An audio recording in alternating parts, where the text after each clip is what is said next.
Бағдарламамыздың алдыңғы саналарында хабар бергеніміздей, Өзбекстан Республикасы президенті Шавкат Мирзиёев Oliy Majlis ham көп милләтле халқымызға mürajaat жолдаған еді.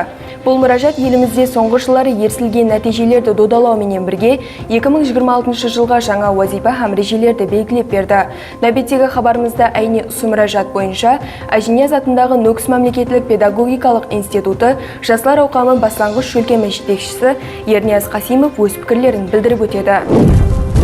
Мемлекетіміз басшысы mürajaatта еліміздің бүгінгі күнде ерсі батырған анық нәтижелеріне тоқталып өтіліп, Өзбекстанның жалпы ішкі өнімі 145 миллиард ақш долларынан артқанлығы, қала берді экспорт көлемі болса 23%-ке өсіп 33,4 миллиард долларға жеткенлігі. Бұнан тысқары алтын валюта резервлері бойынша 60 миллиард доллардан артқанлығын атап өтті.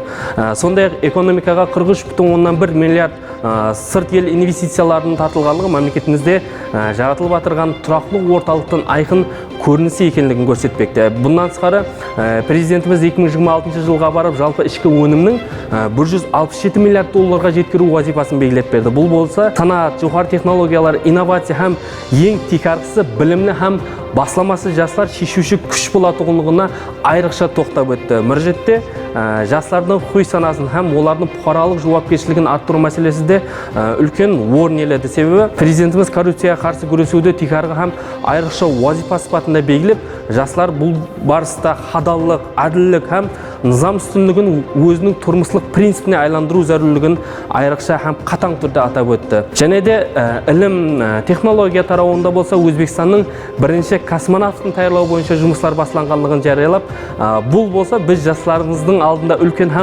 үлкен мақсатларды һәм арманларды қоятын тарихи баслама сипатында бағаланады. Ұлыма алғанда бұл mürajaatте жастардың алдына анық вазифалар, үлкен биік шыңдар, үлкен жауапкершілік жүкленді. Біз жастар жаңа Өзбекстанның рауажландыруындағы текарғы әрекетлендіруші күш екенімізді терең сезініп, президентіміздің бізге білдіріп атырған сенімін өз біліміміз, басламамыз һәм педайлығымыз бенен ақлауға беккен бел буамыз.